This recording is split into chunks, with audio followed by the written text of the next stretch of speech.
Selamat siang. Eh, saya di sini akan membahas tentang pelajaran mata kuliah pilihan yang dimana saya mengambil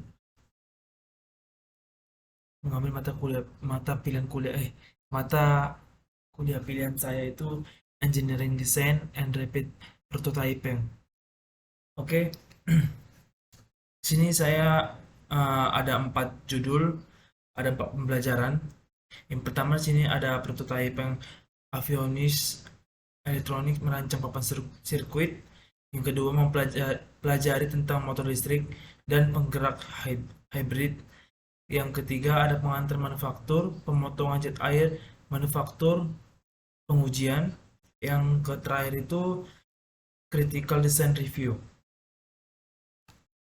Oke, saya masuk di prototype avionis yang dimana merancang papan sirkuit.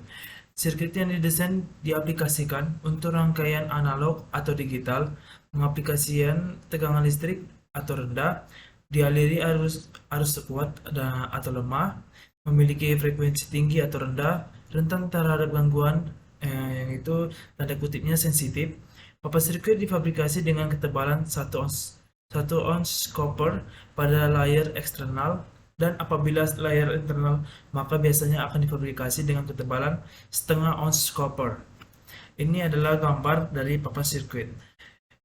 Terus lebar jalurnya, resistansi suatu konduktor pada dasarnya ditentukan oleh 2 faktor, yaitu terbuat dari material apa dan bagaimana bentuknya. Sebagai contoh, tembaga tebal akan memiliki resistasi lebih kecil daripada tembaga tipis, dan tembaga yang panjang akan memiliki resistasi yang lebih besar daripada tembaga yang pendek.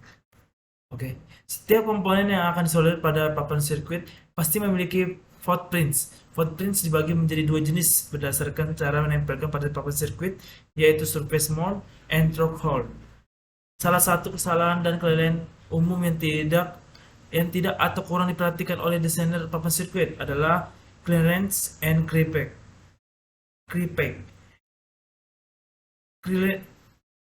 Clearance adalah jarak pendek di antara 2 komponen konduktif yang diukur di open space atau udara. Jarak clearance dapat membantu untuk menjaga breakdown di elektrik di antara elektroda yang disebabkan oleh ionisasi udara, sedangkan creepback adalah jarak terpendek di antara 2 komponen konduktif yang diukur sepanjang permukaan isolasi papan sirkuit. Walaupun material yang menutupi permukaan papan sirkuit bersifat isolator, namun tetap memiliki comparative tracking index yang dapat mengalami kegagalan proteksi isolasi apabila diaplikasikan dengan tegangan besaran tertentu. Dalam mendesain papan sirkuit perlu dipertimbangkan tingkat kesensitifan alat terhadap gangguan demikian dan akan berimbas kepada berapa tebal jalur yang akan digunakan. Oke, next. Kita masuk ke pembelajaran yang kedua, itu adalah tentang pelajari tentang motor listrik dan penggerak hybrid. Motor listrik adalah alat untuk mengubah energi listrik menjadi energi mekanik. Alat yang berfungsi sebaliknya mengubah energi mekanik menjadi energi listrik disebut generator atau dinamo. Motor listrik dapat ditemukan pada peralatan rumah tangga seperti kipas angin, mesin cuci, pompa air, penyedot debu, dan masih banyak lagi. Pada motor listrik, tenaga listrik diubah menjadi tenaga mekanik. Perubahan ini dilakukan dengan mengubah tenaga listrik menjadi magnet yang disebut sebagai elektromagnet. Sebagaimana kita ketahui bahwa kutub-kutub dari magnet yang sesama dengan akan tolak menolak, dan kutub-kutub tidak senama tarik menarik, maka kita dapat memperoleh gerakan jika menempatkan sebuah magnet pada sebuah poros yang dapat berputar dan magnet yang lain pada suatu kedudukan yang tetap. Pergerakan utama kendaraan hybrid adalah sebagai sumber energi utama pada berkonsep hybrid, yang umumnya salah satu dari penggerak dengan bahan bakar solar atau bahan bakar lainnya. Fuel cell menjanjikan kandidat untuk mengurangi emisi dan konsumsi energi untuk memperbaiki situasi iklim global. Meskipun banyak jenis FC telah berhasil dikembangkan, proton exchange membrane fuel cells dan solid oxide fuel cells mendapatkan banyak perhatian untuk penggerak utama kendaraan hybrid dengan perbaikan biaya, respon sementara, dan dingin. Kinerja sistem Fiji adalah komponen elektrokimia yang terus mengubah energi kimia menjadi bahan bakar energi listrik. Ya, pada bekerjanya mirip dengan baterai elektrokimia, perbedaan utamanya adalah energi kimia yang dikonversi pada baterai tersimpan di dalam baterai.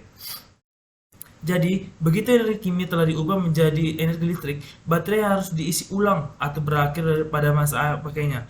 Tapi, untuk FG, energi kimia dikonversi disediakan oleh penyimpan eksternal. Oleh karena itu, reaksi kimia dapat berlangsung terus-menerus untuk mendapatkan energi listrik asalkan bahan bakar. Penggerak utama kendaraan hybrid selain mesin ada juga sistem dari baterai. Ini adalah contoh 3D dari baterai. Oke, kita next. Di sini adalah pembelajaran berikutnya pengantar manufaktur, pemotongan jet air, manufaktur, dan pengujian. Manufaktur adalah realisasi fisik dari bagian yang dirancang sebelum metrik untuk menilai kinerja. Tingkat manufaktur biasanya semakin banyak bagian yang kita buat, semakin rendah biaya, kurva pembelajaran kecepatan lebih tinggi. Pembelajaran manusia mengurangi waktu penyiapan lebih sedikit kesalahan. Pada posisi negosiasi yang lebih baik dengan pemasukan bahan baku dan bagian. Waterjet sejarah tingkat penggunaan industri jet air bertekan sangat tinggi dimulai pada awal 1970-an. Tekanannya itu sampai 40 sampai 60 ribu PSI diameter nozzle 0,005. Mesin jalur produksi khusus dikembangkan untuk dipecahkan manufaktur masalah yang berkaitan dengan bahan yang telah sebelumnya dipotong dengan pisau atau pemotongan mekanis. Contoh aplikasi awal kardus bentuk dari karet, busa bahan, packing lembut. Pada awal 1990-an, John Orsay, pelopor industri pemotongan waterjet, mengeksplorasi konsep pemotongan jet abrasif. Sistem baru dilengkapi dengan sistem kontrol yang terkomputerisasi, menghilangkan kebutuhan untuk kalian operator dan trial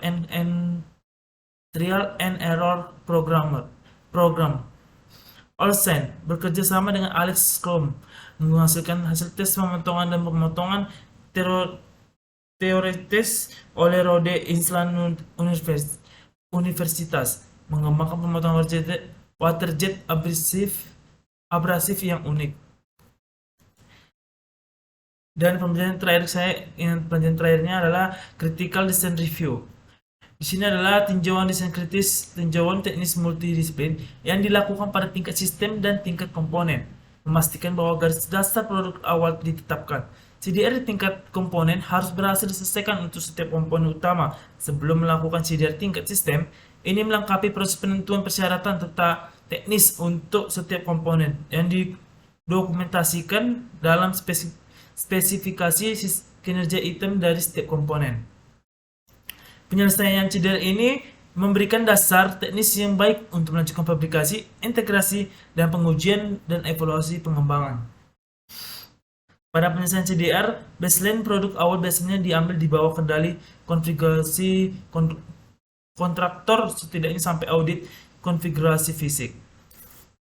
Di sini ada juga tinjauan desain kritis yang terjadi selama fase EMD, memastikan desain sistem stabil dan diharapkan memenuhi persyaratan kinerja sistem. Memastikan sistem berada di jalur yang tepat untuk mencapai keterjangkauan dan sasaran biaya sebagaimana dibuktikan oleh desain terperinci, dokumentasi, dan menetapkan baseline produk awal (CDR). Memberikan bukti kepada komunitas akuisisi bahwa sistem hingga ke tingkat elemen sistem terendah memiliki ekspektasi yang masuk akal untuk memenuhi persyaratan spesifikasi kinerja sistem yang berasal dari Stability Development Document. Dalam keandalan biaya dan contoh saat ini, pada titik ini, dalam program ekspektasi kinerja, sistem berdasarkan pada analisis dan upaya pengujian. Per-TTP apapun yang digunakan dilakukan pada elemen sistem dan atau tingkat sistem, demonstrasi sistem yang lengkap tidak diharapkan dapat dicapai pada titik ini. CDR menetapkan baseline atau baseline produk awal untuk sistem dan elemen sistem penyusunnya. Garis dasar produk menjelaskan desain terperinci untuk produksi, penerjunan atau penyebaran, serta operasi dan dukungan. Garis dasar produk menetapkan semua karakteristik fisik, mulai dari bentuk, kesesuaian, dan fungsi yang